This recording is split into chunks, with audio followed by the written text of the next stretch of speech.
Alright, let's see if this is actually live. Or if I'm just... that sounds like me. Alright. And did I do the stupid thing? I think OBS sets their, no, no, no, no, no, no, no. Let me just make sure that my video is not at, whatever. Yeah. Sounds fucking fine to me. Jesus. What was wrong with this thing? Alright. So it was a 6-day delay to rewrite this chapter. Jesus, HQ Christ. Alright, check in. We is live and shit, y'all. What up, Big Agatha? We is live and shit, y'all. Happy Juneteenth. I'm not gonna do the voice for the entirety of the stream. I could just New Orleans it up for the entirety. But yeah, shoutouts to finally getting fucking free. I hope someday the rest of us will too. All right. So for those of you, me too, I need to be reminded of what exactly I'm supposed to be doing here. All right, Agatha is chilling. Oh, I think you're an operator on this chat. It gives you an @ symbol. When did that happen, Agatha? Way back in the day. I made a terrible mistake and started the stream wearing pants, and now I'm fucking literally sweating my balls off. It's a furnace down here. I think I'm going to swap this microphone out just for one of the ones that I use on the other show. Yeah, it's just, this is a fucking one. I don't like that. What does that sound? One, it's just like a condenser mic, and there's like a 20 decibel pad on it. But condenser mics to my ear just pick up, like one, I'm real close to this guy. Closer than I should be. Yeah, there's like a crick somewhere in this line there. And it just picks up, wait, oh shit, Mantis, you're alive? Holy crow. Alright, well, let's get down to editing this motherfucker, since we're all... Wait, I'm sorry, I'm not supposed to say motherfucker on the charity stream.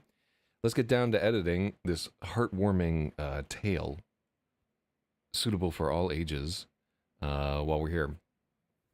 Let me give you a rundown of the story thus far. The readers have learned that Robin Martillo is... actually had a tab open in the background, I forgot about it. Heard your voice out of nowhere, and I thought I was having a stroke or something. Your computer has not rebooted in the last 6 days, Agatha Anonymous. I hope you're on some kind of Linux. Otherwise, literally all the RAM in the world has gone to keeping my ghost alive in a dead Chrome tab. But yeah. What happened to you on IRC, Mantis? Like, nobody knows where you're at. Everybody's like thinking that you got trolled off by somebody. I forget who was claiming credit. Maybe it was Dingo. It wasn't JGR. Some fucking idiot was saying that they had trolled you off of the internet, and I think Ralph reached out to make sure that you were alive and not vented up. You gotta understand, just terrible fucking things happen when BMW users go off the rails. We've all seen it happen. Let me see here. No, anyhow. So, the problem that we had...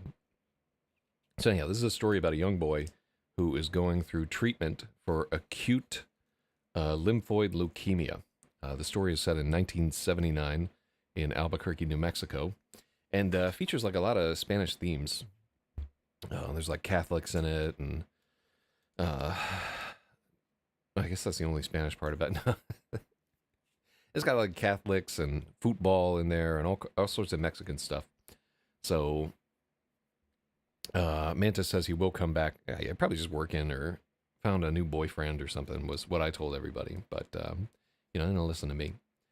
So Robin Martillo is this sick kid, and his grandmother is his caretaker because his mother died in like December of last year. This story's probably taken place in like May or...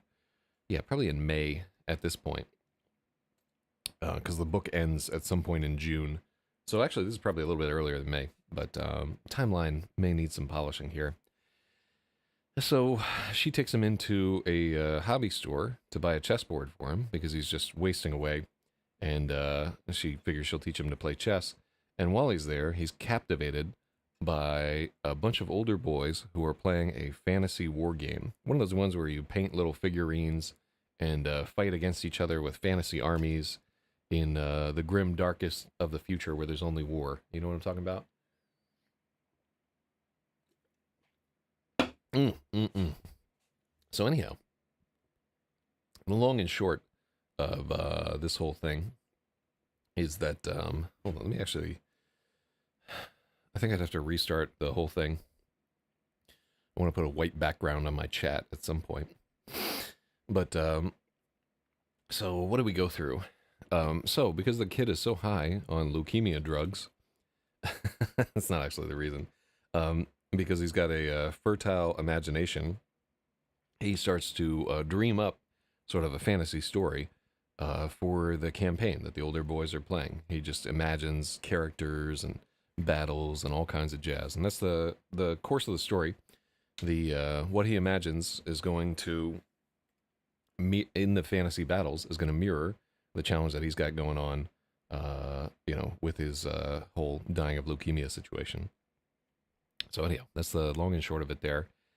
Very difficult structural puzzle for me to solve there. I put a lot of work into trying to get the flow right. And I feel bad just going like straight into this chapter because honestly, I think this chapter is kind of horseshit, or it was, and I put some time into it here. So let's the way that we do this is essentially, and hold on, let me get the notepad. Then you get notepad open for the Martillo leaderboard. And so right now, so essentially I'm going to read the entire chapter, and then we're line by line, we're going to go through this thing and try to make it a better book. And if you see me fuck something up, or you have a suggestion and it gets implemented, or you get a correction or something like that, then for each correction I will give you 1 point. And there is a leaderboard. Right now, Agatha is in second place. Sloth is in third place. But Agatha, you can quickly snack this up. Hachi. Come here, bud. Oh, my dog is sad. Hachi. Wait, get down here, wiener dog. Oh, I can hear her whining. Let me see if I can get that dog. Hachi. Hachi.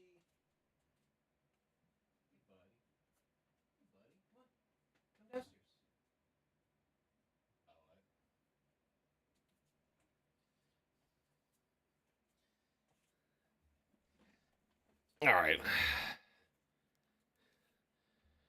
She's trying to get outside because the donkey that she loves is out there. All right. Anyhow, let me get back to it. Let me see. You have one person watching this on Twitch, and just you two on YouTube. So that's it, man. Let me hop to it. So the issue here is this chapter. So Grandma's Lotteria. So I read through this guy, and I was not at all happy with what I read there, honestly. So yeah, that's what I didn't want to happen. Hold on, let me get my gun.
Oh man, that's so loud. All right, well, it is what it is. It's not the ideal environment to be doing this, but I gotta get it done. So this This is I'm going to read off the chapter that I did not like, which is the start to chapter 4, Grandma's Lotteria, which it starts off with like a dream sequence. And almost any time that you write like a dream sequence, it's just lazy, kind of. Hold on. All right, let me go get that dog. This is fucking ridiculous. I'll be back.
That is driving me crazy. Like, neighbors are so loud. Yeah, what's up? I think that's Kuntz there. What's going on, buddy? I think Kuntz was Erziner Surderig, but I can't remember. So let me try to let me get back. Oh my god. His chair is well, fuck. Yeah, I'm gonna have to replace this fucking thing or grease it up with like navel grease or something. Oh, for fuck's sake. Hey, come here. Hachi, come. Hachi, come. Come here. Listen to you making all that noise. Oh, this is the one causing all the trouble here. Oh, what's up, buddy? What's up, amiga? Oh, she's a sweetie. Oh, that's a long dog of success right here. Look at this. Look at this. Oh, you smell like a skunk. She totally got into a skunk. My grandfather was transmorphed into a train in 1942, and he passed away this week after ramming into Hitler's bunker. R.I.P. Thomas the Tank Engine, and bless you for your service. It's a classic right there. All right. Say goodbye, buddy. Oh, say hello. Say hello. Oh, swat. Not the mouth. Jesus. I don't know where that mouth goes. Ugh. All right, but anyhow, it's good luck to have a dog appear and then lick you inside of your mouth. That's good luck. So hopefully this chapter will go well. That's my wiener dog. The big dog is not allowed downstairs on account of his dumb fur. Gets on everything. Jesus, he sheds like a machine. All right, let's focus and try to get back into the real estate mindset here. All right, so chapter 4, Grandma's Lotteria. So we're going to read the bad chapter first, and then we're going to read out the chapter that I spent, count 'em, fucking 6 days rewriting after this, and try to get through the entire thing. Raised his bloody hand. So this part here is, this whole thing, I cut this, because it fucking sucks. And so yeah, you can't get points off of this guy. So this was chapter 4, Grandma's Lotteria. Scalpel. A nasal voice barked in the operating theater. Uno watched from above. Something was very wrong. The fat doctor's mask rode below his nose. There was mustard on his gown. A pockmarked nurse carried a tray of paintbrushes and tiny soldiers. The surgeon grabbed an X-Acto knife and loomed over the patient. Una tried to scream. She beat at the glass, but her arms had no strength. The body under the shroud began to convulse. The doctor reached into the cavity and raised a bloody hand. In his palm were a set of dice. "Roll them bones," the doctor roared, and flung the dice across the theater. The patient thrashed, and there was a wet, wretched sound as fluids gushed onto the floor. "Critical hit," the nurse cried. "Basta!" Una found her voice at last. The surgeon and the nurse noticed her.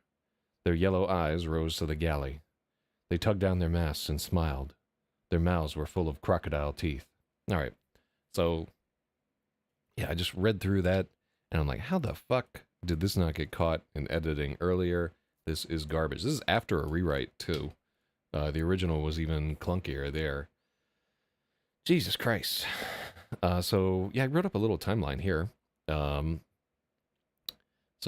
in 1908, Una is born, but it's actually 1920 that this takes place and she's 13. So 1907 has to be when she is born. In 1942, she is 33 and enlists in the Army Air Force. In 1946, she marries Hector. In 1947, Lucinda is born. In 1966, Robin is born. And in the year 1979, Robin is 13. So this is just shit that I typed that to try and get some of this timeline correct. Actually, very difficult to have an accurate timeline. So this is a chapter that I intend to replace this one with. And yeah, hopefully it's a little bit better. I don't know how deep we got into editing or whatever, but yeah, I did not like this at all. Yeah, so I put some hard work into this guy. So now we're going to read through chapter 4, Grandma's Lotteria, or Una's Lotteria. Here, hold on. I can... Why? There we go.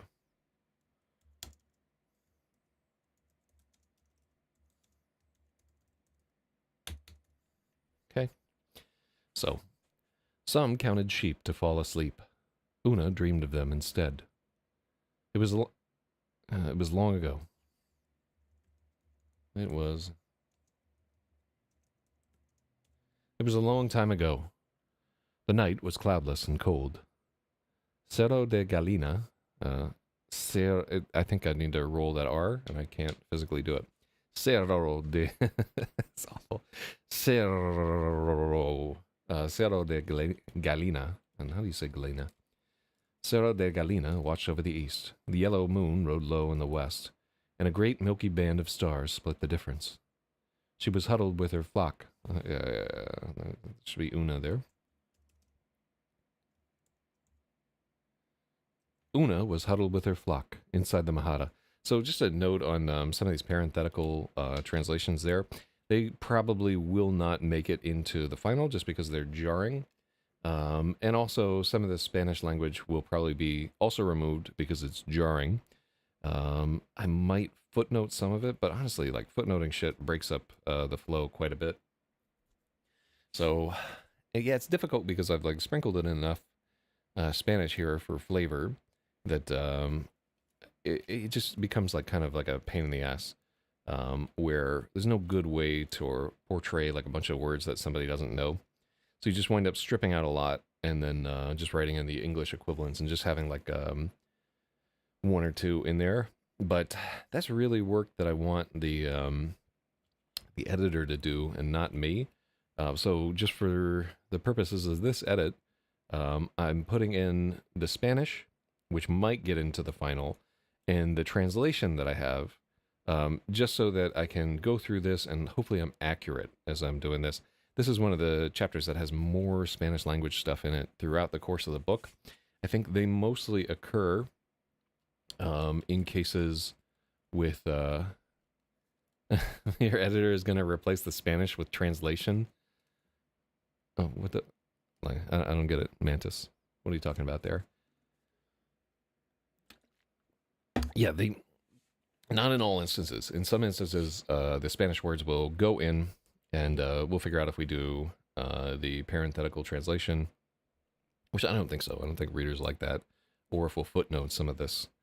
Or in a lot of cases, like, you can kind of understand some of this from context, but it's definitely kind of a hard pill to swallow when you want to have a book that's just like a little bit blurring the edges between two translations, but your audience is not fully bilingual, and neither are you. So we'll see how it works out there. The goal is just to like have a story that feels authentically Mexican from somebody who is a fraudulent Mexican. So let's see. It was a long time ago. The night was cloudless and cold. Cerro de Galina watched over the east. This should not be.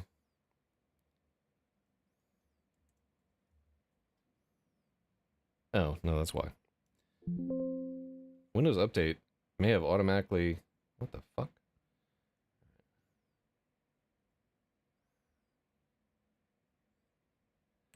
All right. Yeah, I actually think this is a clunky sentence as well. And what you have following parentheses will replace the Spanish word. I don't think we'll do it in all cases that way. Like, we're not just gonna just replace all of this. I want to have some of it in there. But, yeah, it really depends. There's like a limited amount that you can get away with. Converting it to a single language standard, I mean, we could do that, but then you lose the effect of including some useful Spanish in there to convey a sense of place and meaning. The other part of it, too, is like the American reading audience has a lot more Spanish comprehension than they used to. Like, before too long, the two languages will start to amalgate into much more of like a patois between the two of those. So I'm just trying to get a head start on, you know, whites being eliminated completely. Anyhow, I don't like this sentence. Cerro de Galina watched over the east. Yeah. And let's do the yellow moon first.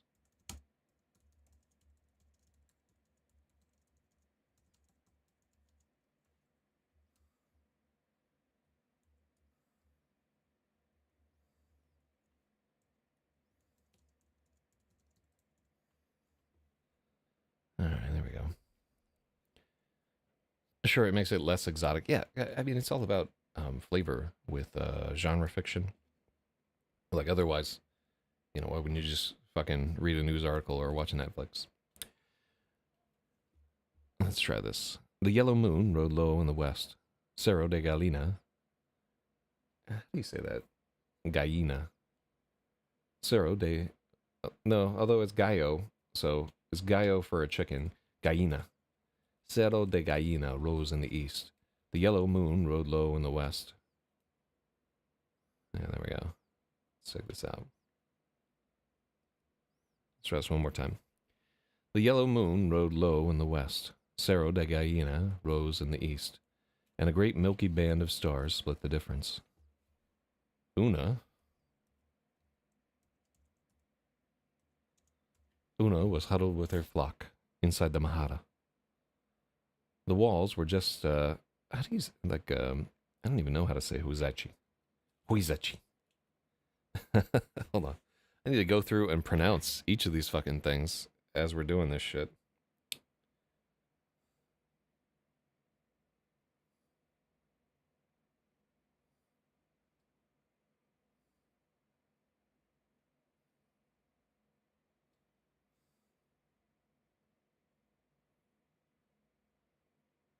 Oh my god, so many fucking ads in this nonsense. Let's get the ad. Huizachi.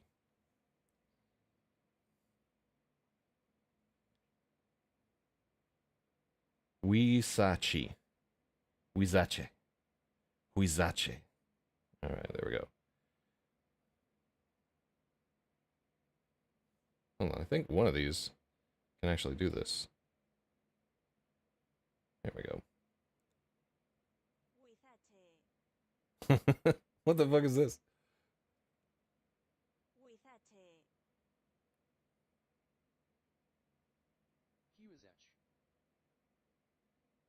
Yeah. Let me see if anybody actually does this. Alright, so there's a YouTube video on this guy on how to pronounce names.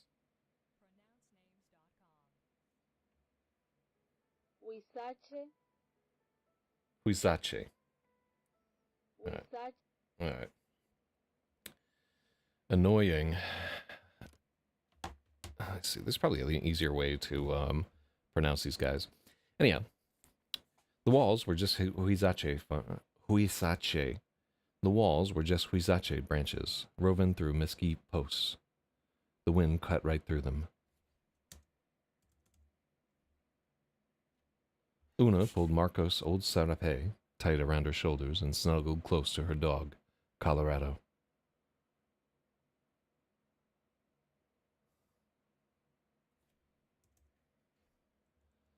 Una pulled Marcus's old serape tight around her shoulders and snuggled close to Colorado. She and the sheepdog had been inseparable since her older brother died. Outside the fold, a branch snapped and startled them both. Colorado rose with a low growl in his throat. Una fumbled for the escopeta with numb fingers. Yeah, this is fucking clunky. Ugh.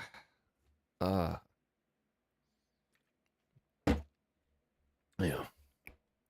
Yeah, reading your chapter, write about what you know, and then you won't want to commit suicide every time you read through your chapter. Fuck. Yeah, let's start over. It was a long time ago. The night was cloudless and cold. The yellow moon rode low in the west. Cerro de Gallina rose in the east, and a great milky band of stars split the difference. This, if I was an editor, I would cut this out. That's fucking too fruity. Una was huddled with her flock inside the Mahara.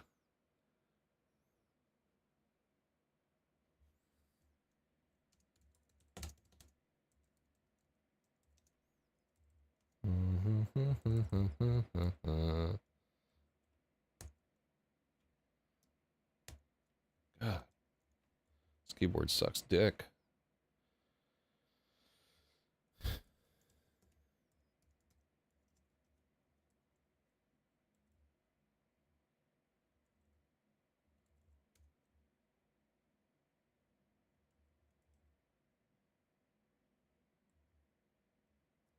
Okay.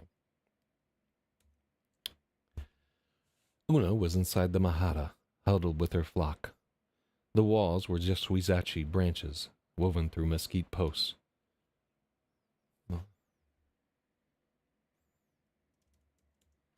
The walls were, I don't like this. The walls were huizachi branches, woven through mesquite posts. The wind cut right through them. Una pulled Marcus' old serape tight around her shoulders and snuggled close to Colorado. She and the sheepdog had been inseparable since her older brother died. Outside the fold, a branch snapped and startled them both. Colorado rose with a low growl in his throat. Una fumbled for the escopeta with numb fingers. Escopeta.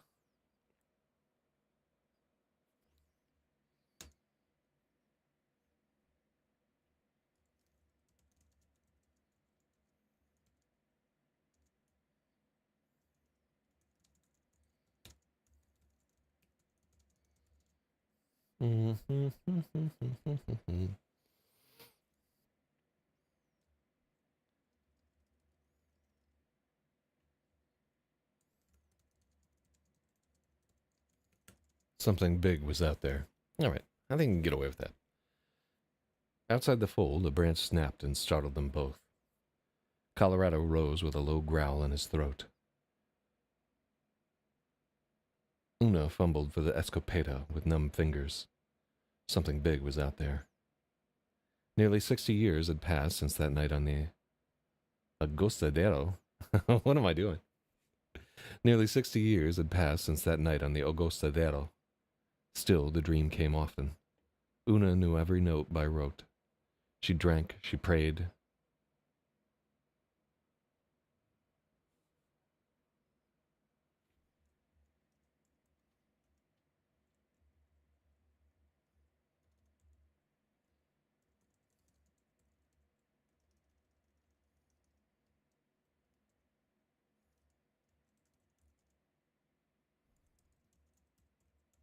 A wattle is a traditional woven structure made of interwoven twigs.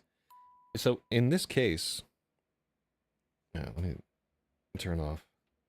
I do not want to receive dings about nonsense. So in this particular case, wattle is incorrect, and Mahara is the right one. I mean, this is taking place in like near Zacatecas in New Mexico. Not New Mexico, in actual Mexico. But yeah, like wattle's a little different too. Wattle is I think a little bit tighter of a weave generally. I know what you're talking about, like wattle and daub, but it's a little different than what's going on here. Generally, these sheepfolds are like just pretty thrown together. All it's really meant to do is keep the sheep from wandering out because it's pokey inside. Um, and I can like the sheep that they had back then too were pretty gangster sheep. They're Creole sheep, um, which still have like a lot of survival instincts, and they're a little bit more wild than your traditional pastoral sheep. I have a lot of shepherds in the family, actually, believe it or not. So all this shit should fact check correctly. Anyhow, nearly 60 years had passed since that night on the Agustadero. Still, the dream came often.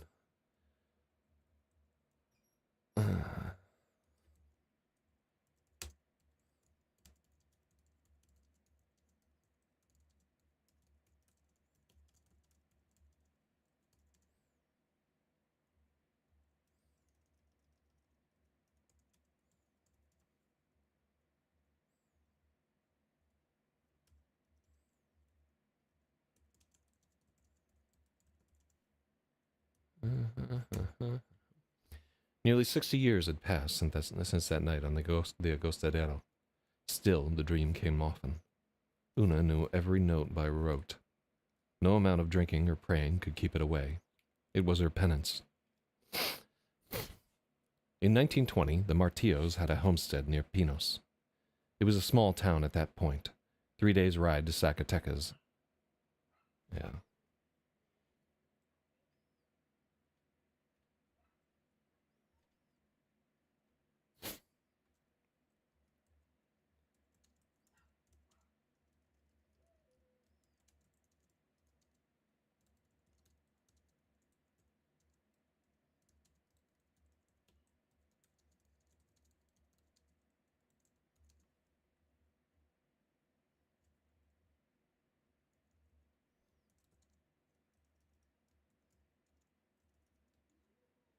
Hmm.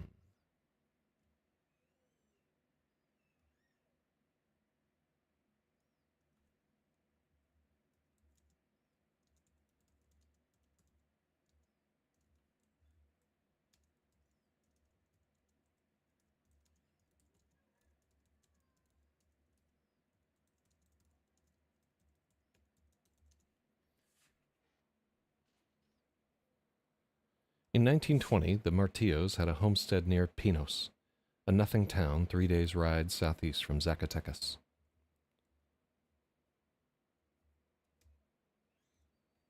Once it had been a wealthy Real de Minas.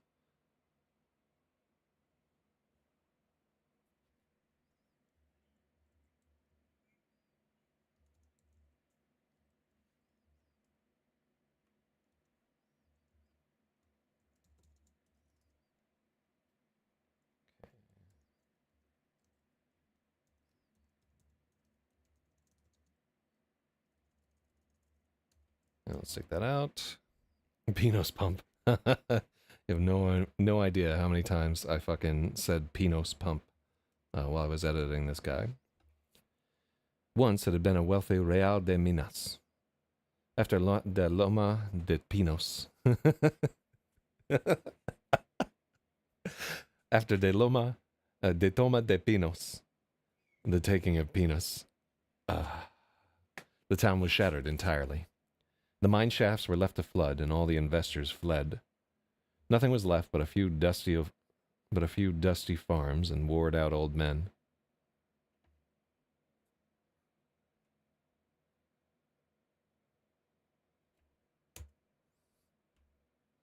Nothing was left but dusty farms and worn-out old men. All right, let's see how this tracks now that we've edited it. In 1920, the Martillos had a homestead near Pinos, a nothing town.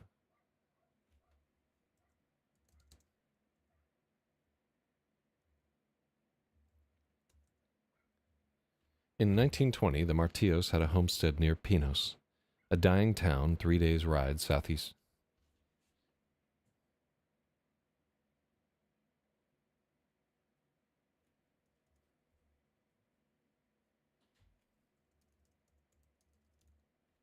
A dying town southeast of Zacatecas. Once it had been a wealthy Real de Minas. So the Real de Minas is kind of interesting in that it was like part of the whole. There was like a treasure galleon train where ships would go around and gather up all the gold and silver and slaves and stuff that they had plundered. Hachi, come here, buddy. But oh, sweetie, look at this, pump dog. Say something, buddy. Get in the mic. Get on the mic. Let everybody know what you're all about. Oh, whoa, whoa. All right, all right. Down you go. I am not playing ball. Get out of here. Upstairs, go. Yeah, if you let it, that dog will play ball 10 hours a day. You can't let it happen, man. All right. In 1920, the Martillos had a homestead near Pinos, a dying town southeast of Zacatecas. Once it had been a wealthy Real de Minas. After la toma de Pinos, the taking of Pinos, the town was shattered entirely. The mine shafts were left to flood, and all the investors fled. Nothing was left but dusty farms and worn-out old men. Una's father, Juan David, was one of them. He'd been a rich man before La Revolucion, but he backed the wrong flag and lost everything. To keep the Martillos afloat, he and Marcos became shepherds. They drove 150 hardy, hungry Creole sheep, criollo. Is that how you say it? Criollo sheep between the basin at La Trinidad and the low hills of La Pendencia. So it would probably be the low hills of La Pendencia, where the sweet pastizales grew. They were only partidarios. They were only partidarios. The flock was on loan from a big hacienda. For a cut of the wool, meat, and increase, Juan David carried all the risk. When a sheep was sick or a lamb was lost, he took the hit. It was hard work. Juan David and Marcos traded off as they drove the flock. One was with the sheep day and night. There were still lobos in those days. All this is historically true, as far as I know, with the exception being that in research, it's like whining, like when I have AI fact check my horse shit, it's whining that like it wasn't this particular battle that fucked up the town. It was on its way down before then. And I'll point out like some of the other kind of inaccuracies there. It also complains about my timing on the Spanish influenza, but other than that, most of the shit should track out. But yeah, like and I had to like cross-reference. It's a lot, you know. Anyhow, but the Partidario system and the breakup of the haciendas and stuff, I did not know a lot about the Mexican Revolution when I started reading up on this, and there's a lot to it there. And another war follows like almost immediately. I did not realize like how many straight wars between the church and secularism and so forth just took place constantly in Mexico. It's interesting. But yeah, you just find neat shit while you're researching for a story. Let's see, hold on just a second. All right. There were still lobos in those days, and so the Mexican gray wolf still their range extended to part of Zacatecas, and I think they got wiped out entirely. They may be extinct, or just in one of those situations where there's so few left. Like yeah, they weren't fucking around with all these wolves and stuff.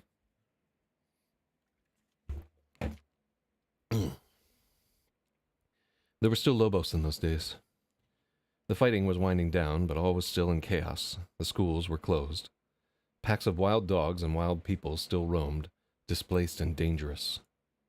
Juan David and Marcos kept a shotgun loaded with buckshot. So, an escopeta is just like a single shot shotgun, like a rancher's gun. Una Martillo was 13 years old, already plotting her escape. Let me see. He'd been a rich man. No, you can't get away with, like, removing the he there. Like, take a gander. Una's father, Juan David, was one of them. He'd been a rich man before the revolution, but backed the wrong flag and lost everything. Like you can't omit that he. It doesn't track right. I'm always happy to get rid of a redundant word, but I think you need the pronoun there.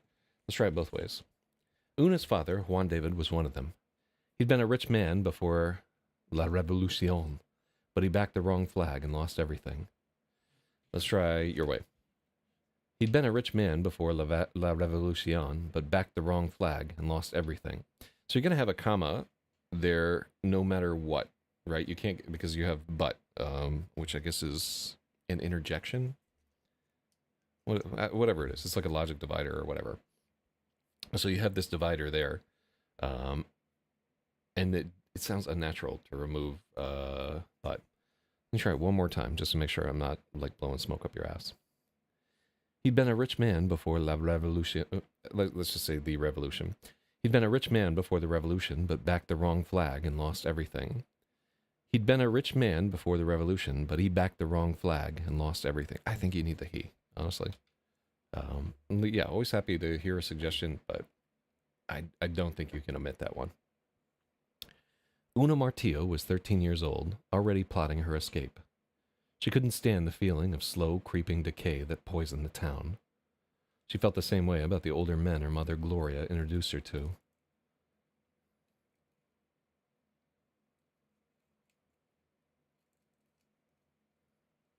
Yeah, I kind of don't want to end with the preposition there.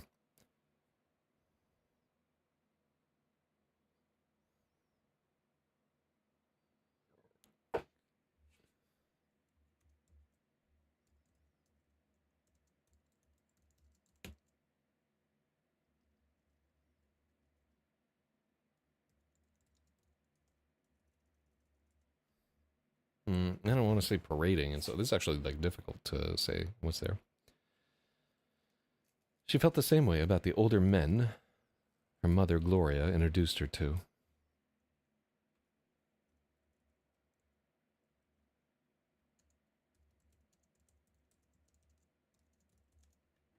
She felt the same way about the older men her mother Gloria kept introducing to her.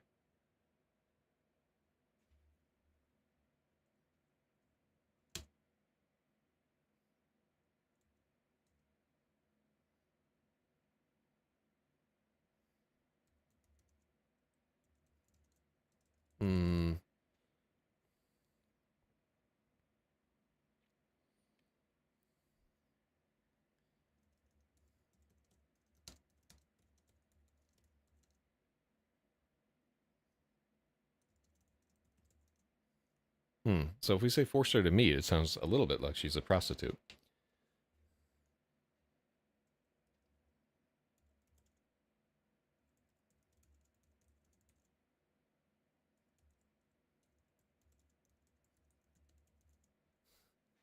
She felt the same way about the older men her mother Gloria kept dragging around and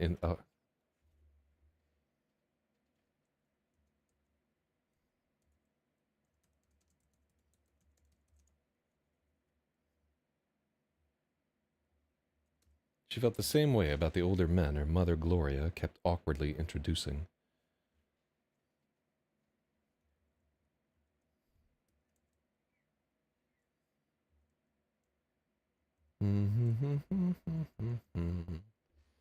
Una had a mind and a drive. She wanted more from her life than to be an ornament.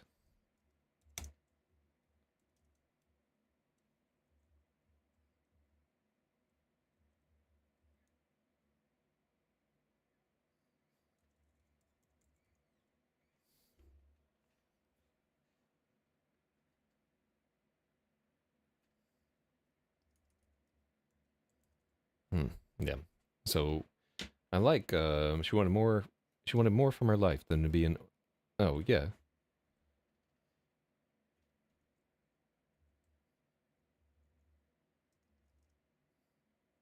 Mm-hmm. Yeah, yeah.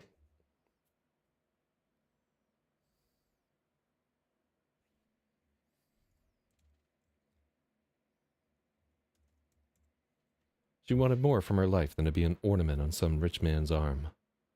She read every book in their house and borrowed more from their neighbors. She read Regeneration and dreamed of fire-eyed Magonistas exiled in the cafes of Barcelona. She read The Four Horsemen of the Apocalypse and fantasized about powerful men in the boardrooms of Europe. No, we don't need that kind of...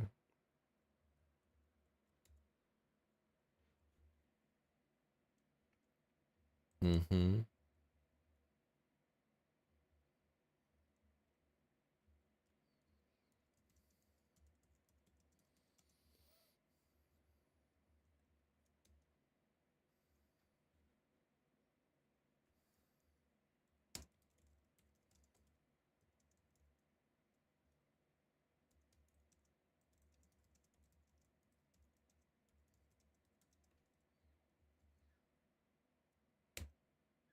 The neighbors seems vague.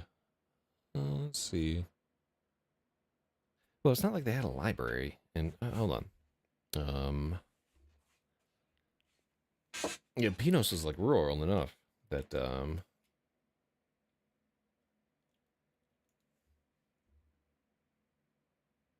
yeah. Well, it's not like she can borrow more from the church. Yeah.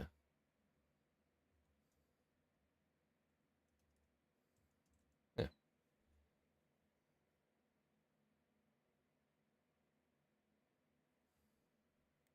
Mm-hmm.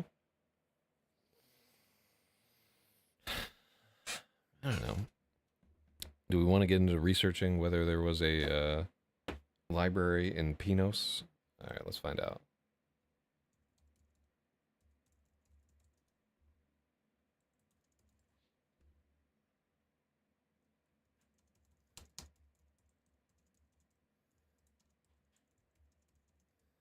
Was there a library in Pinos, Mexico in 1920? Searching the web. Historically speaking, no, there was no formal independent library in Pinos, Zacatecas in 1920. Let's see.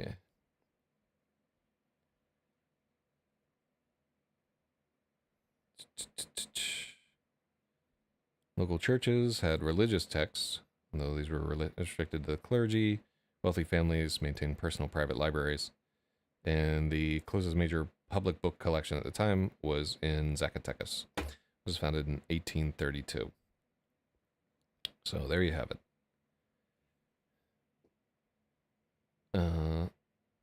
She's living with someone else, but right now reading this, I don't know who they are. Well, we name all these characters in like 2 seconds. You know, they get named in like the next paragraph. Let's see.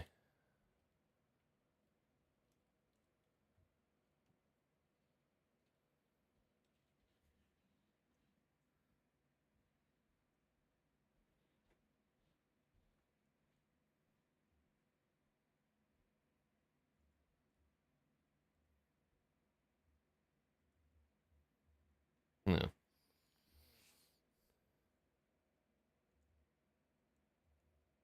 Mm-hmm. Oh.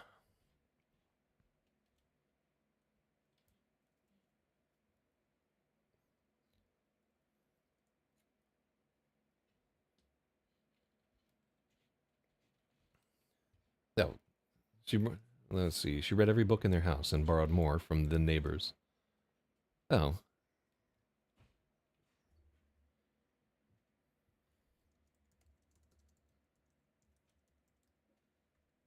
She read Regeneration and dreamed of fire-eyed. Oh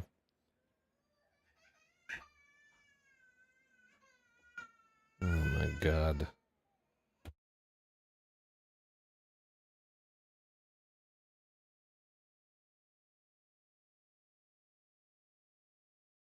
All right.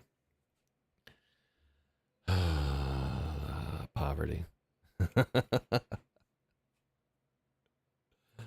Uh-huh. Let me see.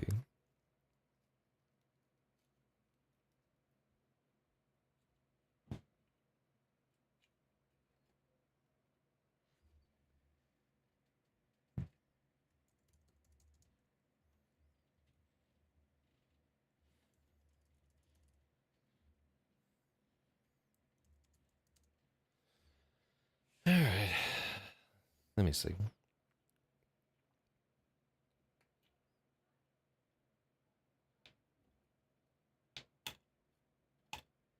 Her favorite was La Dama de las Camelias, the Lady of the Camellias. Surely she would find her own tragic love someday as she strolled down the Avenue des Champs-Élysées. I have no idea how to pronounce Champs-Élysées. I was just fucking there. Literally, it was just on this avenue. There's pictures of me pissing on the Arc de Triomphe. You can find them on FNet. All right. I didn't actually piss on their arch. Because I was just coming back and do the same thing to ours in West 4th Street. And we didn't even triumph over anything to build that arch. We just wanted one for some reason. Marcos was tall and handsome, full of ambitions. Yeah. Her brother Marcos was tall and handsome, full of ambitions a shepherd's life could never satisfy. He wanted to move to La Capital.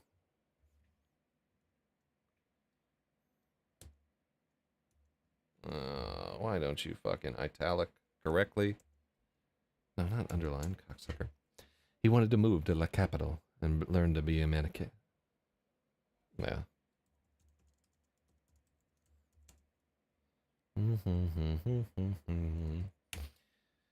Yeah, the mechanics of 1920 were like the vibe coders of today, man. Gods among men. Her brother Marcos, let's say that he's older. Her older brother Marcos was tall and handsome, full of ambitions a shepherd's life could never satisfy. He wanted to move to the capital and become a mechanic. Some nights Una would join Marcos on the drive and keep him company.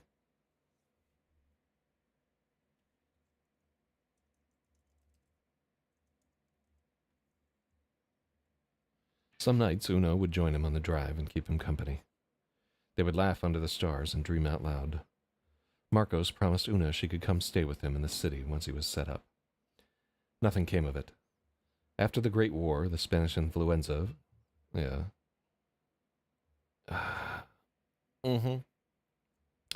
Nothing came of it. After the Great War, the Spanish influenza followed soldiers home and caught fire everywhere. Waves rippled out from Veracruz and the border until they reached even Pinos.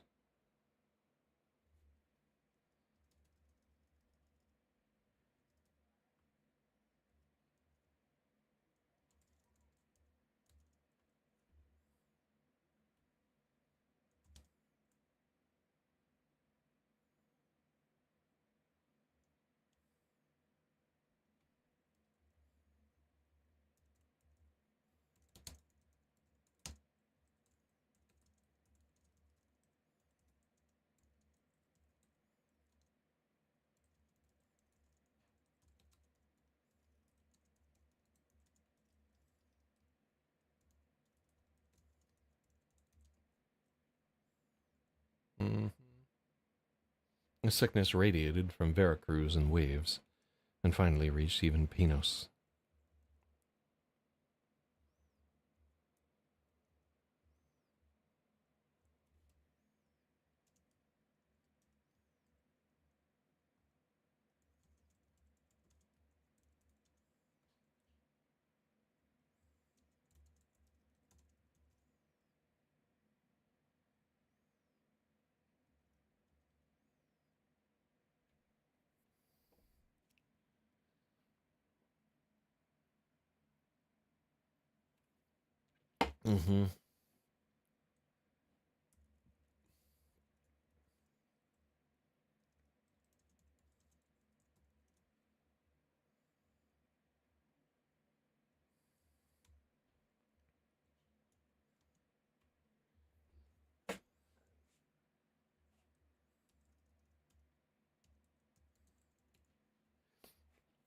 All right, nothing came of it.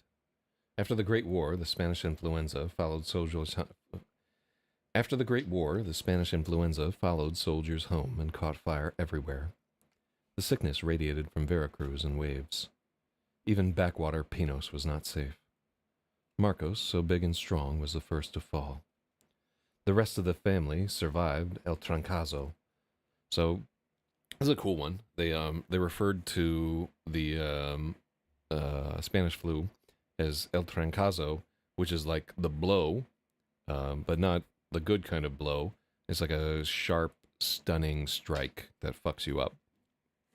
Like we would call it like the hook or the jab or something like that. Um, but yeah, I like the it's almost like a pun there. Okay, the rest of the family survived El Trancazo, but no one was the same. Juan David slipped into the bottle and wasted away. Gloria fell into scandal, and Abuela Dominica nearly died of shame. Una wore the black rebozo and spun herself in a skein of grief. She slept through mass, ignored her chores, and froze her mother out. If anyone spoke a sideways word to her, she would get up and leave. She wandered alone in the hills for days and lived off tuna cardona and garambulo.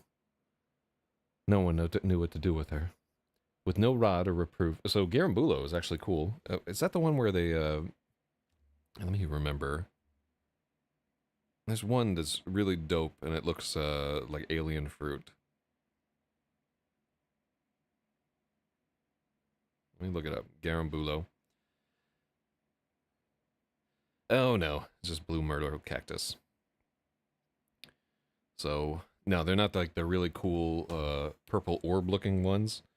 They're just, wait. Is the blue myrtle cactus the same as the blue candle cactus? Let me see. Small edible berry. Blue myrtle or blue candle cactus. Oh, yeah, yeah. These are kind of cool, actually. Wow, they look terrible. I wonder what they taste like. Roughly the size of a blueberry or grape. Sweet, slightly acidic flavor that has been compared to a blueberry.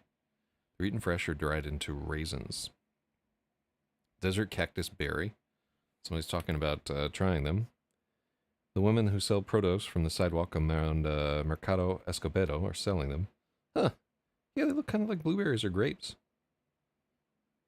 Go pick them from the cactus and just eat them. Somebody used to just do that. Cactus berries, y'all. Sadly, you can get high of that. All right, so Mantis Code says, but no one was the same. Seems lazy.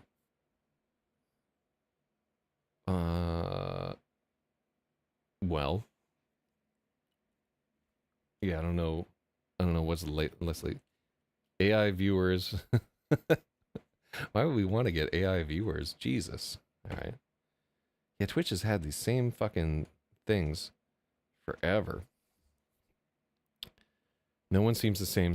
So feedback that's not useful is seems lazy, right? Because if it seems lazy, I don't know how to fucking fix it there. The rest of the family survived a blow, but no one was the same. And then we go on to detail how those people are not the same. I don't know. If you got a better idea, I'm open to hear it. Let me see. So Garambulo, instead of blue candle cactus, maybe like the blue myrtle cactus from reading this whole thing.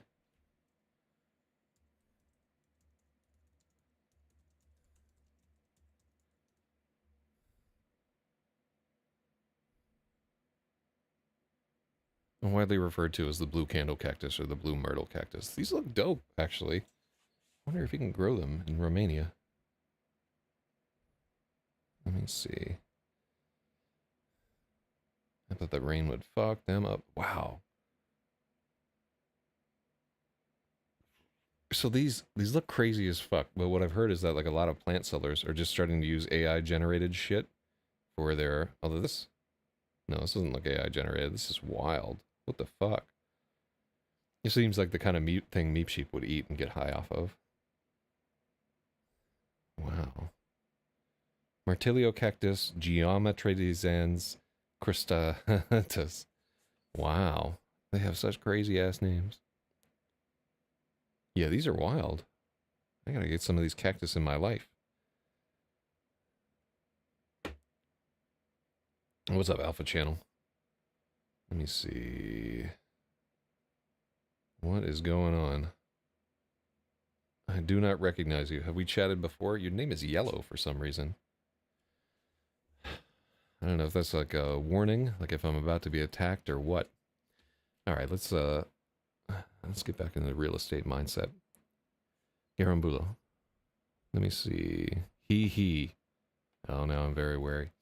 Um, no one what to. No one knew what to do with her. With no rod or reproof, Una grew wild and unruly. She came to loathe the sound of people.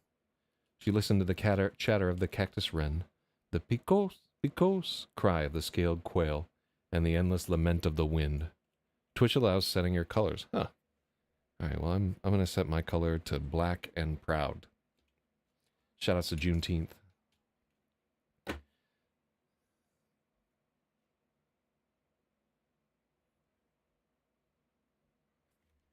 Lament is too gay. I gotta... And the endless wail of the wind. Eventually, Juan David was too hollowed out to make the drive. Una helped him a few times, but his health grew worse. She had to take over the flock.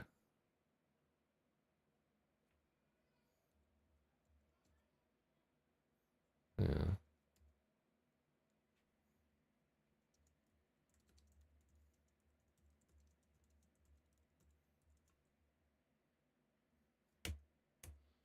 His health grew worse. The flock, yeah. Let's see. Maybe not specific enough there. Eventually, Juan David was too hollowed out to make the drive. Una helped him a few times. Wait, hold on. Actually, let me check on something real quick.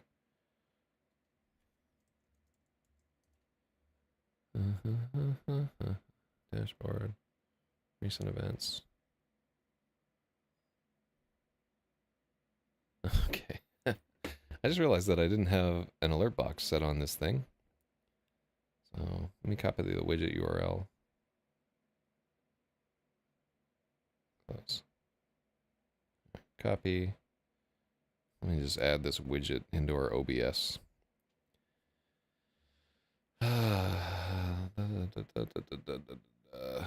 Browser alert. Hey, there we go.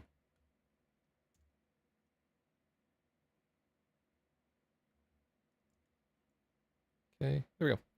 Okay, cool. So now that should correctly alert if we have whatever's going on. So, eventually, Juan David was too hollowed out to make the drive. Una helped him a few times, but his health worsened.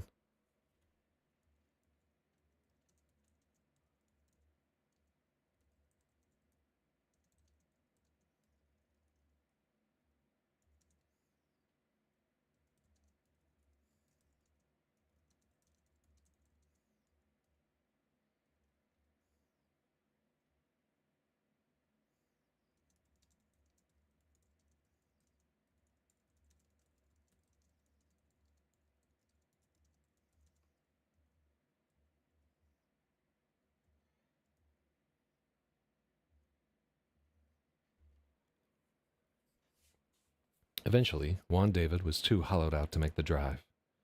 Una helped him a few times, but his health grew worse. There was no one left but her. Gloria told Una.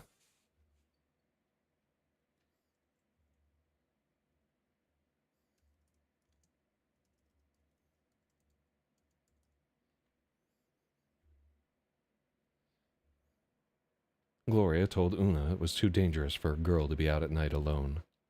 Una almost laughed. What did she have to lose? That night on La Trinidad, she carried all this with her.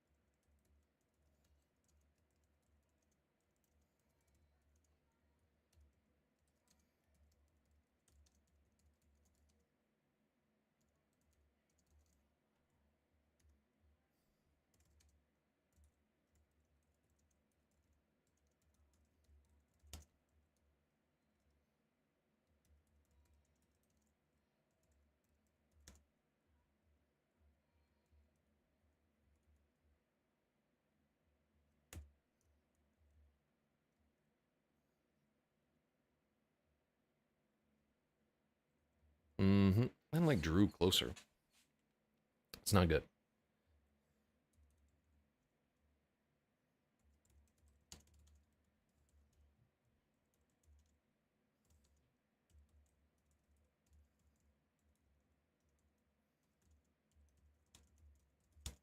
Mm-hmm.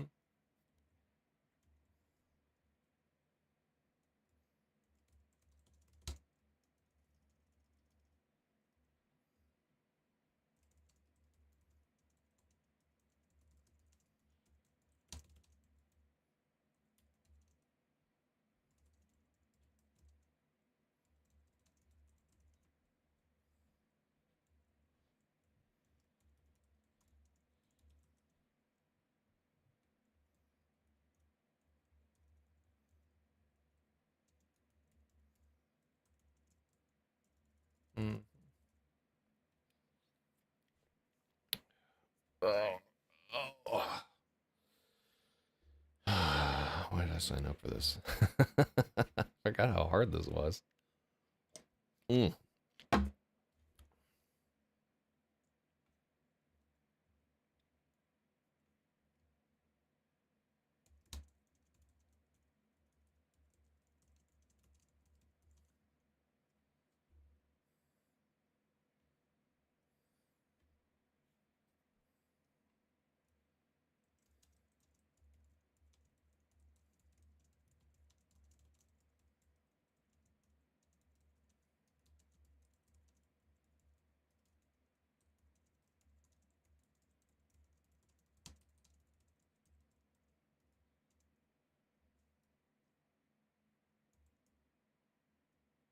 An intruder appears. Yeah, yeah.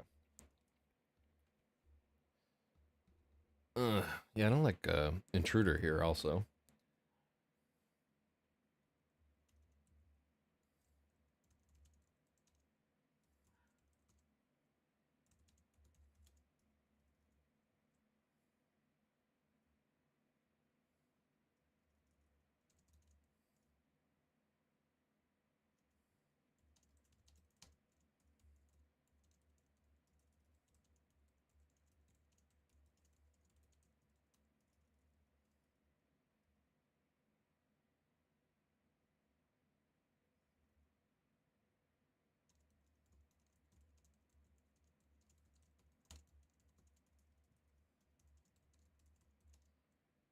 do I use Dead of the Night?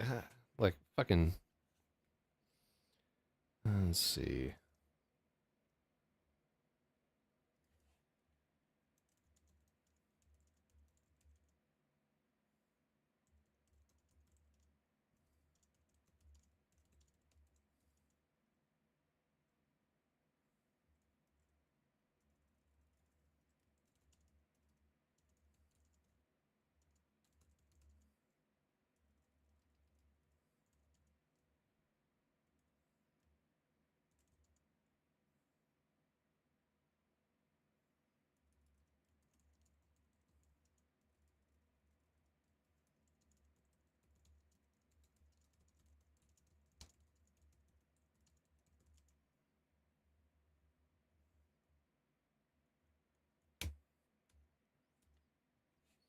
But Gloria was right.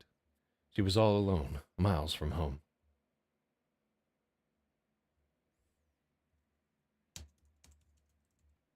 She was all alone in the dark, miles from home. In between barks, she could hear the intruder move. Una was frozen. She strained her eyes to peer through the gaps in the gate of the Mahata.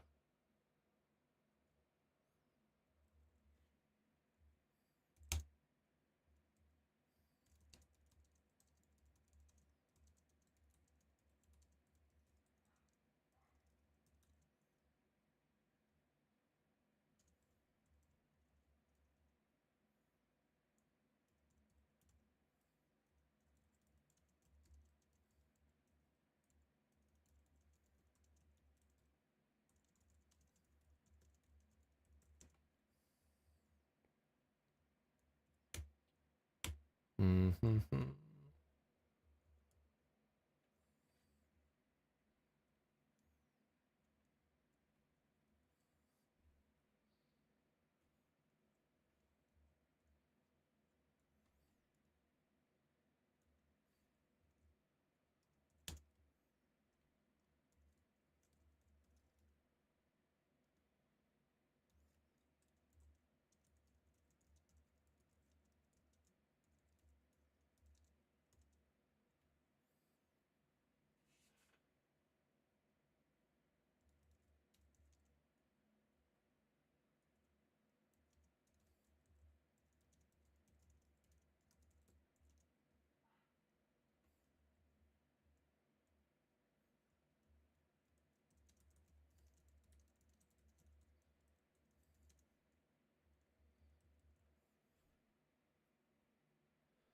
All right, here we go.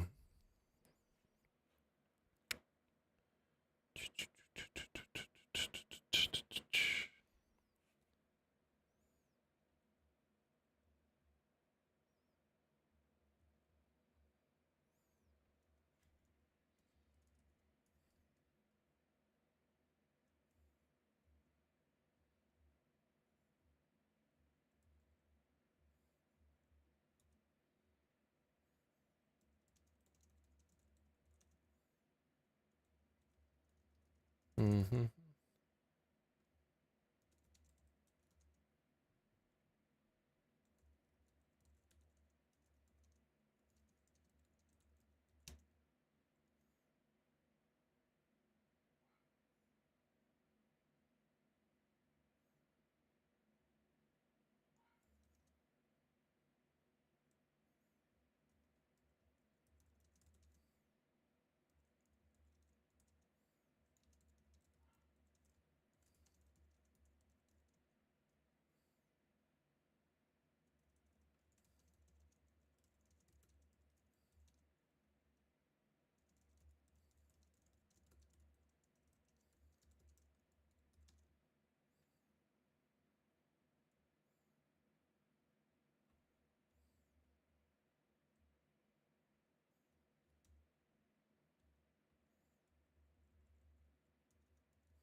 There we go. But Gloria was right. She was all alone in the dark, miles from home. In between barks, she could hear the intruder move. Una was frozen. She strained her eyes to peer through the gaps in the gate. The door was nothing but branches over a frame, tied closed with a piece of rope. She clutched the escopeta. She'd fired it before, but never at anyone. She didn't know if she could. The man reached the gate and fumbled with the tie in the dark. She saw a flash of silver in the moonlight. A knife. Okay. So that is an M dash.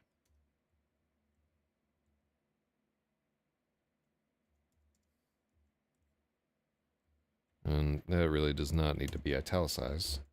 She saw a flash of silver in the moonlight. A knife. Colorado went crazy. Una was too stunned to scream.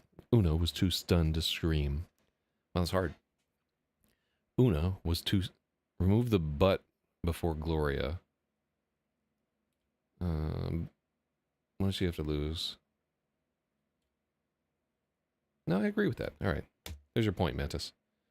You got it, buddy. Yeah, that's actually better. Okay. I'll give you a point.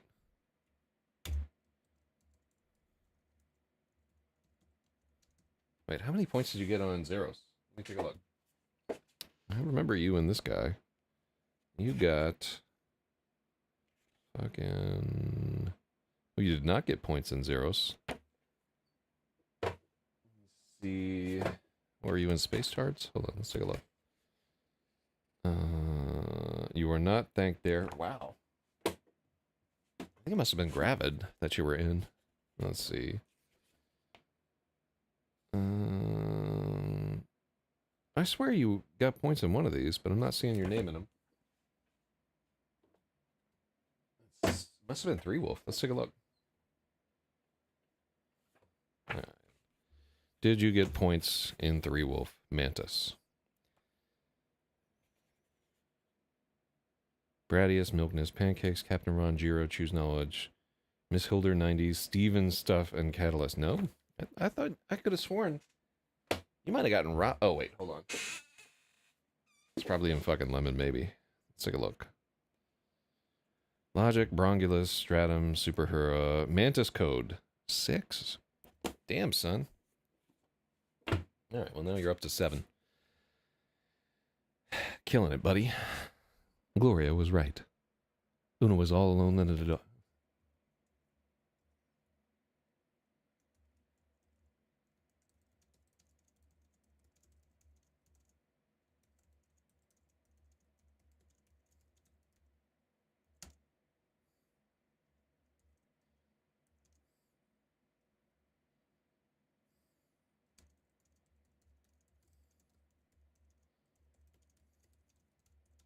Gloria was right.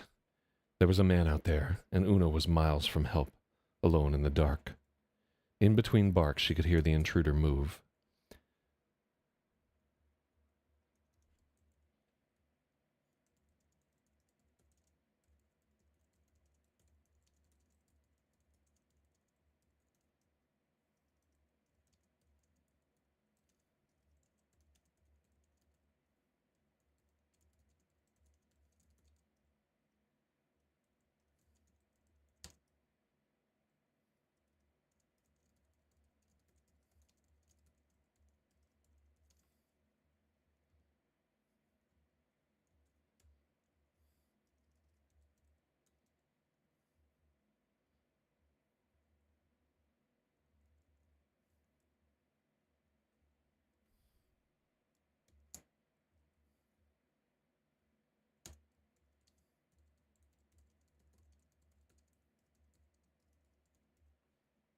Mm-hmm. It was that one, not Zeros. I thought I was in Zeros. Take a look. Yeah, I feel like I fucking remember you working on Zeros, but I don't see points for you in Zeros. The names in Zeros were Spathiwa, Era, Negi, Stratum. Oh yeah, you got 6 in Zeros also. I just can't read for shit. So man, you're an old pro at this stuff, Mantis. And here I was getting annoyed. It's hard, man. Like taking, like you work with code and shit like that. It must be the same experience, like working with people who are like reviewing your code or QA or whatever. There, you really just gotta like swallow your pride and like realize people are trying to help you out, but it ain't easy. Whew.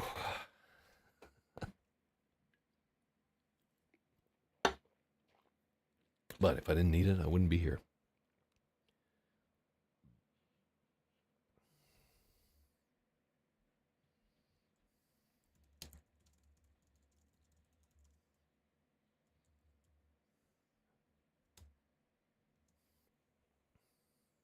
In between barks, she could hear the intruder move. She stayed perfectly still and strained her eyes to see through the gaps in the Mahata. The door was nothing but branches over a frame, tied close with a piece of rope. It couldn't keep anyone out. She clutched the escopeta. She'd fired it before, but never at anyone. She didn't know if she could. I like it. Wait, did you get a copy of Zeros? Did I mail you one? I think I mailed like a lot of signed copies out to people who got into the book if they asked me for it. Or you could have gotten a shirt. But yeah. That's a good fucking book, man. I think Zeros is the one that like I like the best. Because it's similar to this, where it's like a lot of linguistic stuff's happening there. It's real dark, grimy. I like the characters. It's short too. It was easy to edit. And just blaze through that fucker. Only like 25 or 26 chapters in that. I think it's 25 actually. This one has 60 chapters, buddy. We're in for the long haul with this guy. Especially at this rate. Like if I spend 6 days a chapter and there are 60 chapters, it will take us 1 year to edit this fucking thing. So we got to get it moving. She stayed perfectly still and strained her eyes to see through the gaps in the Mahata. The door was nothing but branches over a frame tied closed with a piece of rope. It couldn't keep anyone out. She clutched the escopeta. She'd fired it before, but never at anyone. She didn't know if she could. The man reached the gate and fumbled with the tie in the dark. She saw a flash of silver in the moonlight. A knife. Colorado went crazy. Una was too stunned to scream. Surely he heard the dog. Oh, so surely here needs a comma. Surely he heard the dog. Why didn't he go away? The rope cut.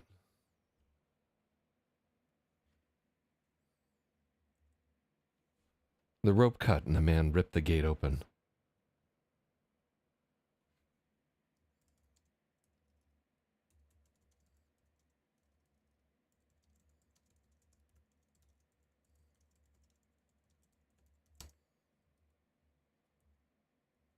The man cut the rope and ripped the gate open. The moonlight caught his eyes, just as she fired. The blast tore the night in two. The butt of the gun slammed into Una, hard enough to bruise.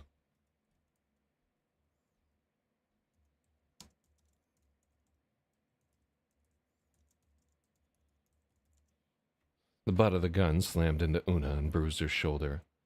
The Mahara was full of gun smoke.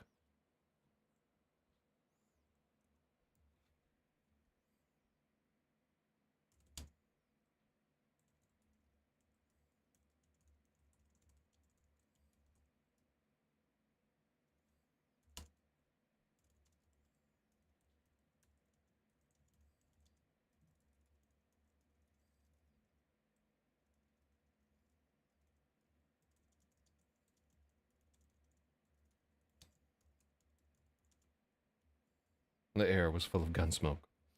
The sheep woke and went mad with panic.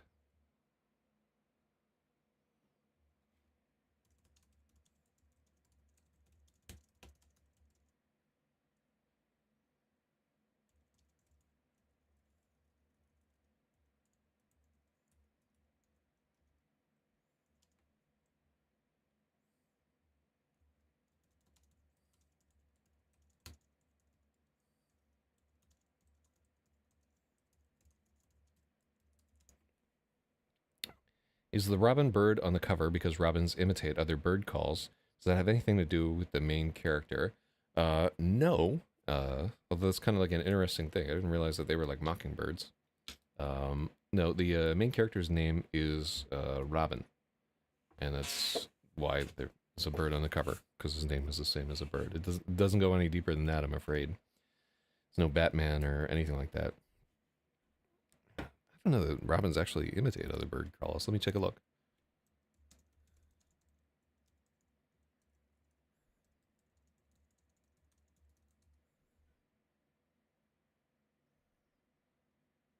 Huh. Young males imitate song components of neighbors as well as invent new song elements. So they're not primarily known for mimicry like mockingbirds or lyrebirds, but they do occasionally imitate the calls and songs of other bird species. Their own song is distinct and consistent, but individual robins may incorporate mimic phrases from kingbirds, eastern phoebe, wood thrush, and Carolina chickadee into their vocalizations. It's often observed in immature birds during the subsong learning phase or in whisper songs used for intimate or aggressive close-range interactions. And then the European robin is not a master mimic. Sharp alarm calls like tut-tut and contact calls. Huh. That's wild there. I did not know this. Like a fact that is new to me. All right, let me see there. Xerox. Yeah. Let me see.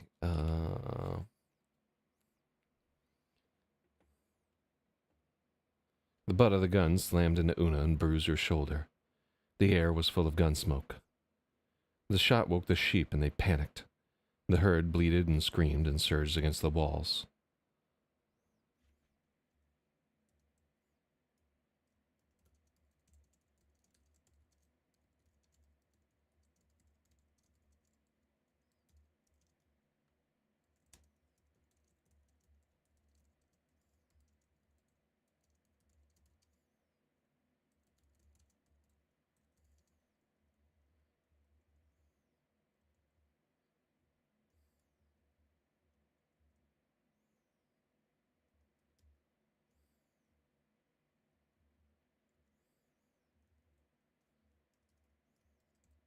Through the ringing, Una could hear the blast tore the night in two.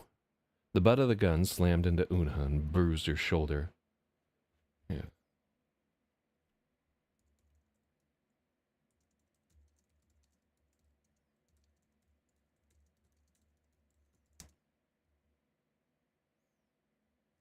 So, gun lore thing here. Because these people are relatively poor, she is probably using brass shotgun shells, which are reloadable, and black powder instead of smokeless powder. And they're using, they used to call double-aught buckshot blue whistlers back in the day, but I could not bring myself to work that into the story there. So, blue whistlers. Because they were so big, they would whistle as they flew by you. The blast tore the knight in two. The butt of the gun kicked back into Una and bruised her shoulder. The air was full of gun smoke. The shot woke the sheep and they panicked. The herd bleated and screamed and surged against the walls. One gave out and the sheep bolted through the breach. So, the interesting thing that would happen here, and this is almost like a kind of like weird mechanical thing, is as that shot goes off, all those sheep on the outside of the herd are fighting to get deeper into the inside of the herd, which is displacing the sheep there, and they shoot off in some random thing. This particular breed of sheep, the Creole sheep, has like this really powerful herding instinct. So I had to like look up a little bit, like, hey, would they like scatter individually and so forth? And the idea is if they were spooked by like a gunshot, that whole herd would fly across the range all together. The shot panicked the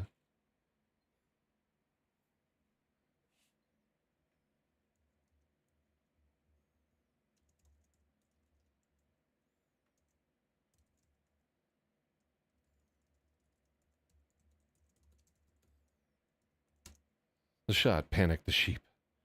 The sheep were probably already like woken up by like all the barking and shit. So yeah, they were already awake. So yeah, inconsistency here in our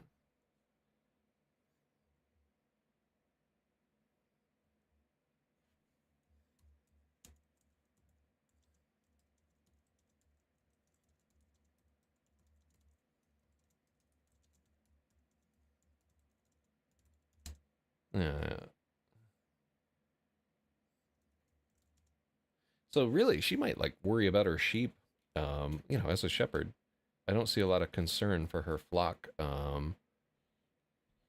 up above there. Yeah, yeah. So actually like a great thing to like pick up on here. Like I like it.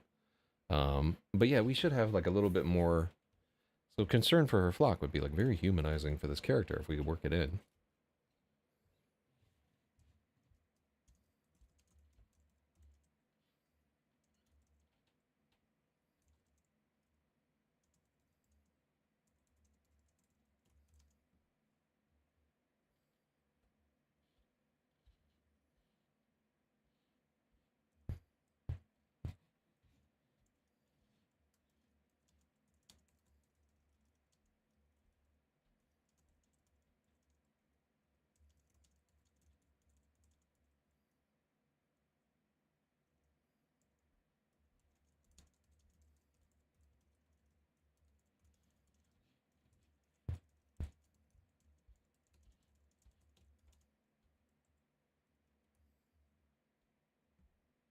Mm-hmm.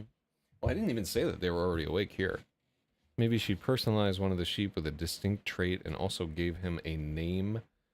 There's a lot to work in there. No, the animal personalization we worked into this chapter is the dog Colorado. Like you only really get one per chapter. What does she have to lose? And like the shepherds are not. They don't really give their sheep. I guess it depends on the person there, but especially like because they're partiditos or partidos or whatever you fucking call them there. They don't own this flock, right? They might own some of the lambs. So if she had a connection like that, it would be with one of the lambs. How much flesh do you want to add to the skeleton here? Not much more. I actually like this is backstory for one of the two primary characters, right? So we don't want this to drag, right? This chapter comes in at about 3,600 words before we started fucking with it, and 3,600 words is perfect. Like 2,500 to like 4,000 words is going to be our sweet spot for chapters here because we're posting this shit to Royal Road and so forth. So, yeah, that's like worthwhile considering here, like how much we add into here. We're already asking the reader to soak in a lot of new information here. There are like names of characters and like Spanish shit, and it's a divergence from the story too, because so far the story has been about this little boy, and now we're getting the backstory on his grandmother. So, all that said, like while I agree, like a great humanizing thing is like, oh, I have like this little lamb, Tiddlywinks, and like he gets fucking stabbed by this bandito. but we don't have enough. I think we don't have enough credibility with the reader to like drop that kind of shit into here. So like I see exactly where you're going, but we have limited bandwidth to make it happen.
Mm. Affection for the flock. Yeah, just spitballing some ideas and so forth. Yeah, we may be able to work that in at some point, but let's get through this narrative thrust and then maybe go back.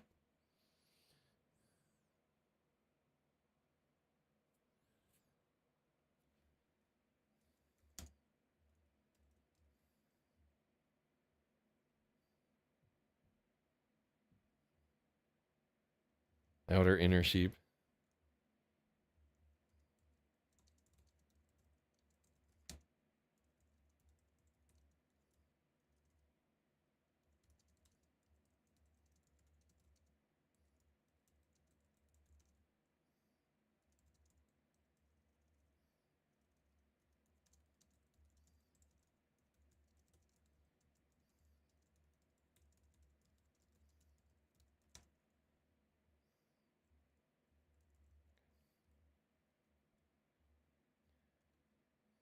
Okay, cool.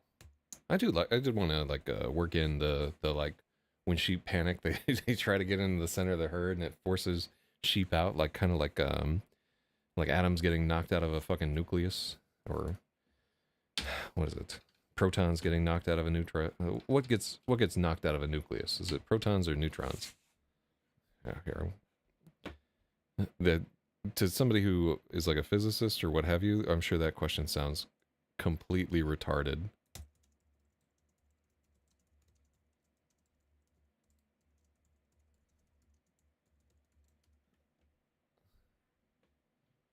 Both protons and neutrons can be knocked out of a neutron. The process is known as nuclear spallation, which occurs when independent objects, as a proton and neutron, collides with the nucleus with sufficient energy and momentum to knock away protons, neutrons, or larger fragments. High energy collisions can eject multiple nucleons simultaneously. Experiments have demonstrated the ability to knock out specific neutrons from isotopes to study nuclear states. And then protons can be removed from alpha decay. This is what I was thinking about.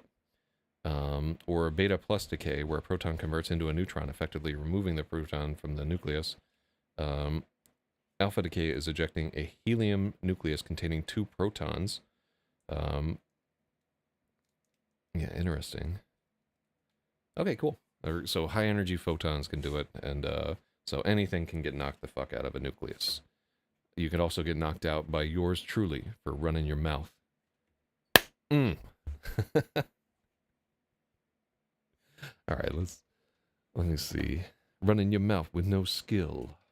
What do we got? The blast tore the night in two. The butt of the gun kicked back into Una and bruised her shoulder. The air was full of gun smoke. The sheep were already afraid.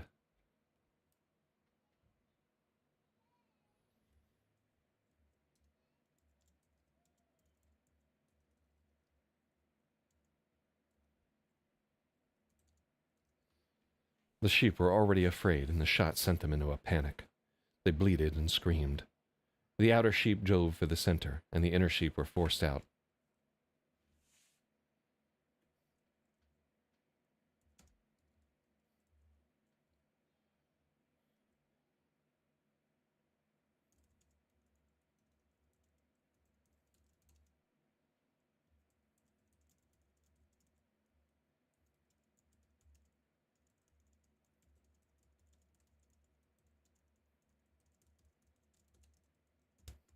Mm-hmm.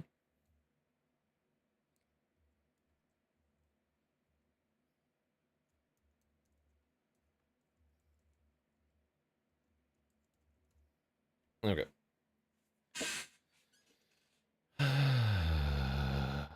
Let me see. Also, I don't think there's a rabbit on the cover of the book. This isn't the cover, because I don't own this illustration. It was some French guy who did it back in like 1832 or whatever. I guess it's public domain. But I don't think any part of that will be the final cover. I've written down to like 2 or 3 artists where I want to license their cover, and they have not fucking responded to me at all. Not even just to say fuck off. It's annoying. Wait, hold on. Let me try reloading our Haku. Refresh cache of current page. Okay, cool. So it remains the same. Only 72 days remain for us to reach our $500 goal. I think we can do it. I think so. Because I still have to kick in $100 myself. So we're almost halfway there once I do that. But I also need to have $100 myself to kick in. I made grand promises of donating to charity and then spent all my money on fancy women and gambling, as I'm wont to do.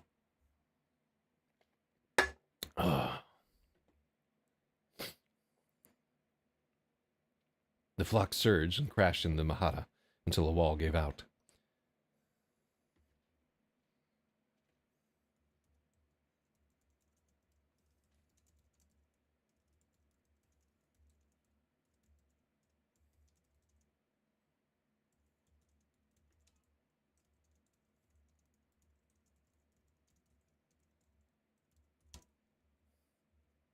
Cool.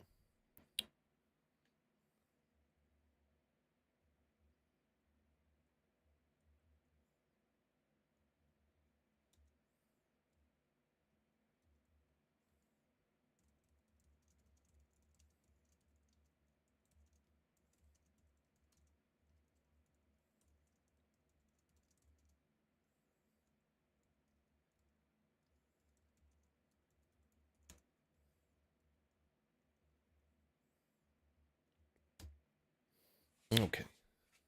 Through the ringing in her ears, Una heard Colorado snarl and the man's shriek. She cracked the escopeta open and pulled out the spent shell. The brass burned her fingertips, but she couldn't feel it.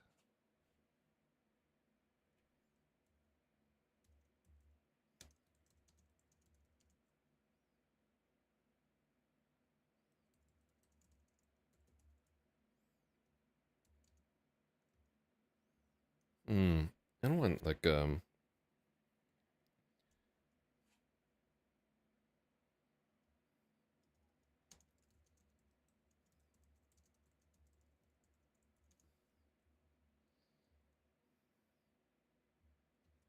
brass burned her fingertips.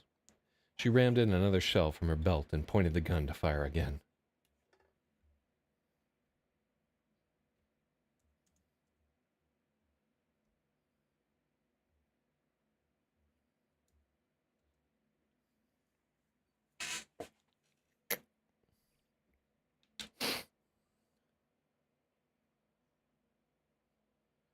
All right. Through the ringing in her ears, Una heard Colorado snarl and the man's shriek.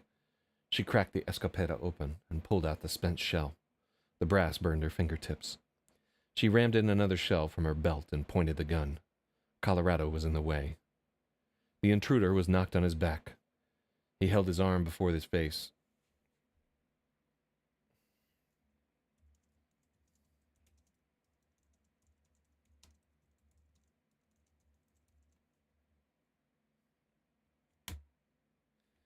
The intruder was knocked on his back. He held his arm up before his face, trying to keep the dog's jaws away from his throat. Colorado's teeth tore right through his shirt and ripped his arm to ribbons. Suelta, Colorado, déjalo. Release him, let him go. Una had to scream. Reluctantly, Colorado released the man. His, his tail wagged like mad. So I think I had him barking like mad earlier, but I removed it so that I could have this part.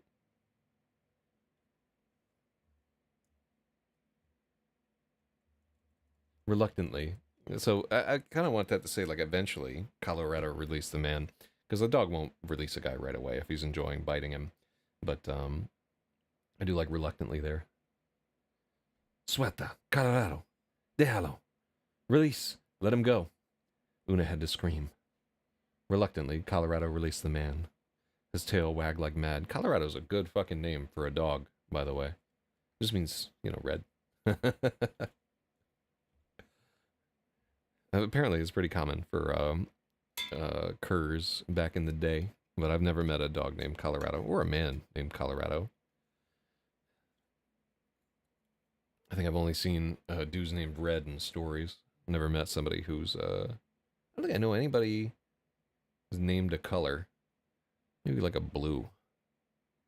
But I'm sure some fucking Zoomer mom has named their kid like Green or Puce or Transgender Rainbow or something like that. But I have not met one IRL. I think if I change my name again, I'll do it to Gray. And then everybody will just mistake it for Ray. All right, what do we got here? The man gasped in the dirt, too hurt to rise. Una couldn't see the knife. A dark stain. Let's take that out. His tail wagged like mad. Yeah. I think I can get away with that one. I'm open to suggestions. The man gasped in the dirt, too hurt to rise.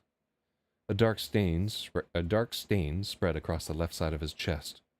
He gurgled as he sobbed. What did you want, bastard? Una demanded. Demanda. Demanada.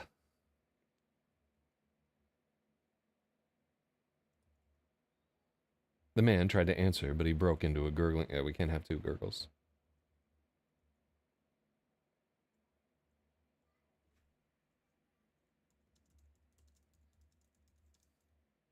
The man tried to answer, but he could only sob. Una didn't know him. His clothes were ragged, and he was filthy and thin.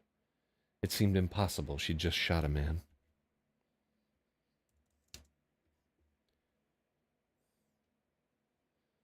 Ayuda, ayuda, ayuda. Help, help, help. So this is a hard one in Spanish here, right? So research of mine indicates that it should be ayudame, help me, right? But ayudame is real familiar, right? You say it to like more to somebody you know than to a stranger.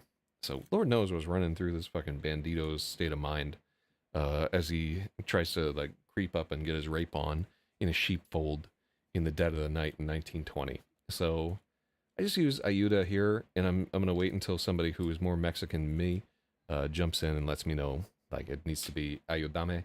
But I think most modern Mexicans would use Ayudame, but I'm not sure that was the case in 1920. Help, help, help, the man begged between wet breaths. Una had no idea what to do. The man was a thief or worse. She didn't want to touch him. Save me. Stávame. Ay, cabrón. How am I gonna have this guy say fucking cowabunga? Jesus. Una had no idea what to do. The man was a thief or worse. She didn't want to touch him. Sávame. Save me. The man reached for her with his other arm. Colorado wished for... I forgot I added that. The man reached with his other arm. Colorado rushed forward and bit that one too. Una had to go through shouting all over again.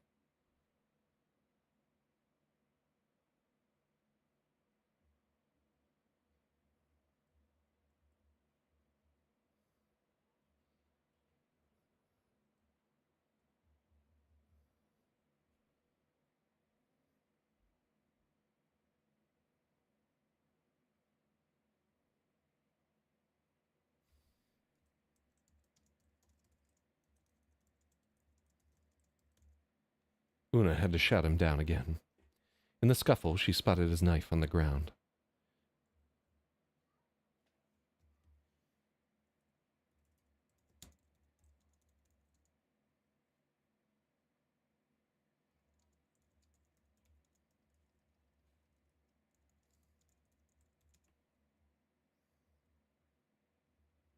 I like that she's dissing his knife here, too. Perfect. The man reached with his other arm.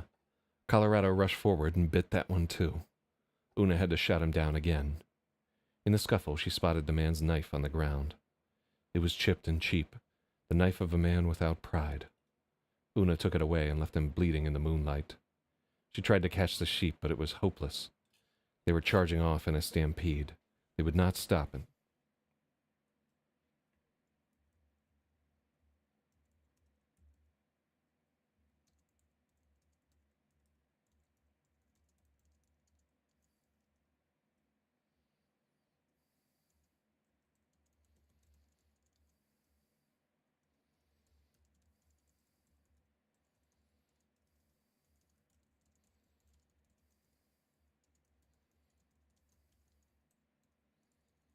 Mm-hmm.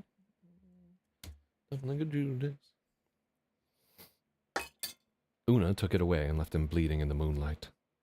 She tried to catch the sheep, but it was hopeless. The flock fled in a stampede. They would not stop until they were exhausted. She needed to go home for help. I like this, like the sheep just like flying off into the night like a cannonball, the guy bleeding out and so forth. Like this, I dig this so much more than our like dumb Stephen King-esque creepy crocodile teeth bullshit. But it's a lot more. It adds a lot of data to the user. And so if people don't like this kind of chapter, like about a girl shooting a dude in the dead of the night and like backstory and so forth, it really is like this could be like a lead weight, keeping people from finishing the thing. So I'm trying to balance that out here. Like this has to be cool enough that it's worth the effort for somebody to read 3 pages of this. And we'll take a look at how many words I'm asking somebody to, because I'm really asking somebody to give me like 12 minutes here to read about Una Martillo as a 13-year-old girl, and hope that that pays dividends throughout the course of the story as they have like a better understanding of who she is and what she does and why she does it and all that stuff. But let's see. They would not stop until they were exhausted. She needed to go home for help. With Colorado by her side, Una made her way home by moonlight. Oh, too much moonlight.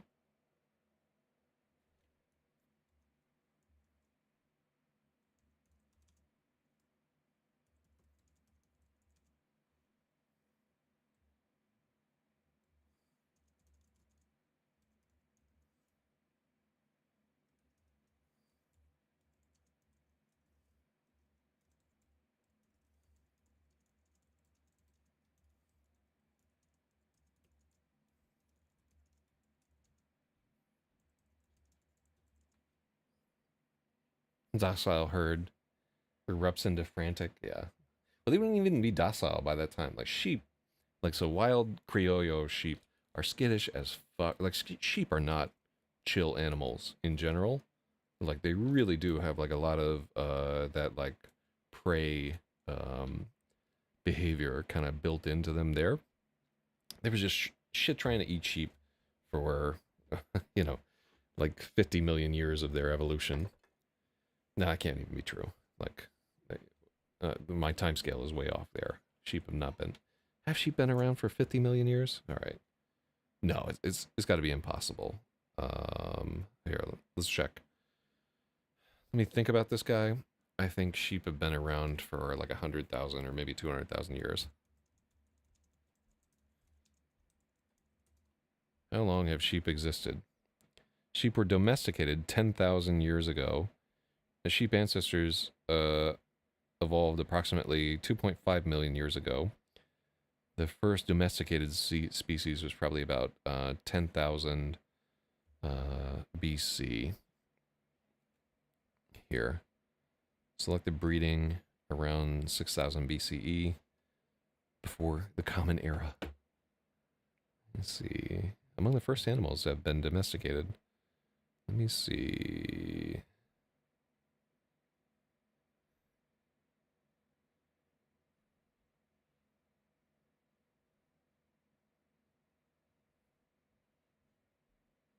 Huh. So sheep used to, it used to be their fucking wool would just fall off. You could just pull it off of them with your hands. You didn't need to shear it or whatever. The mouflon is thought to be the primary ancestor of domesticated sheep. Let's see. The domestication of dogs is 20,000 years earlier. Let me see. Interesting. All right.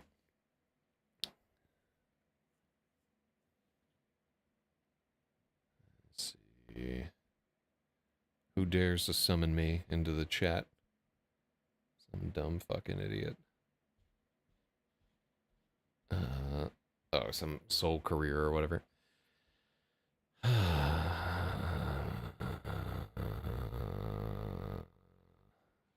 Alright, there we go. I misunderstood. I thought they were not wild and the wattle was containing them. So this is not a wild herd, right? And they are being contained inside of the sheepfold. But it is not wattle. Wattle is like a little bit different.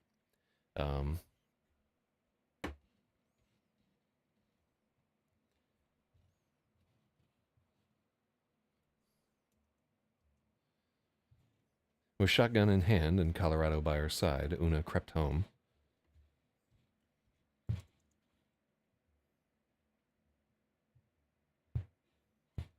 With a shotgun in her hand and Colorado by her side, Una crept home.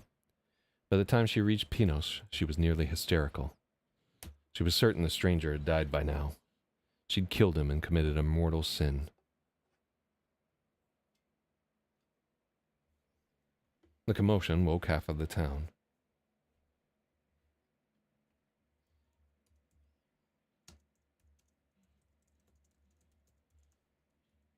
The commotion woke up everyone in town. Everyone asked questions at once, and she begged them to go get her father. Juan David came.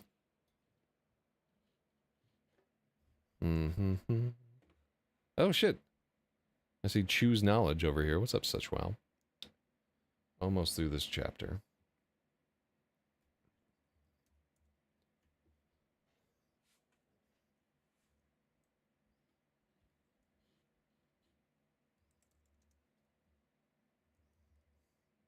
When Juan David came, Una wept and clung to him. It was so hard to explain what had happened. She showed them the knife. Juan David was pale and sick. As Una spoke, he became livid. He took the shotgun and a group of men with him, and they set off for the Mahara. Just after dawn, they dragged the... Yeah. And they set off for La Trinidad. Just after dawn, they dragged him... Let's call him a bandito here.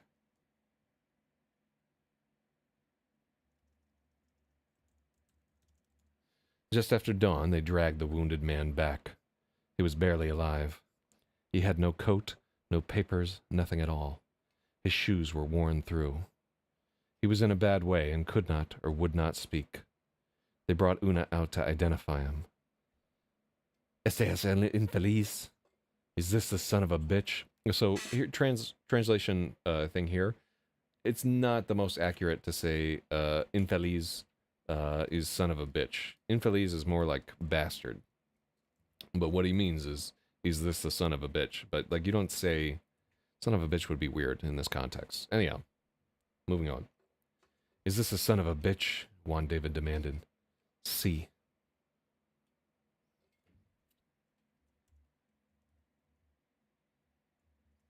See. The man looked so much smaller in the daylight. She'd already...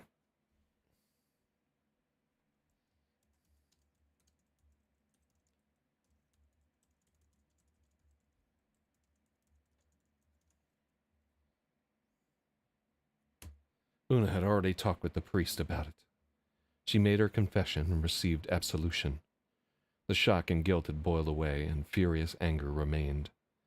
3 sheep and 2 lambs were dead, crushed in the panic. Many more were missing. It would take days to track them all down. It would take days to track them down if they could even be found. Yeah.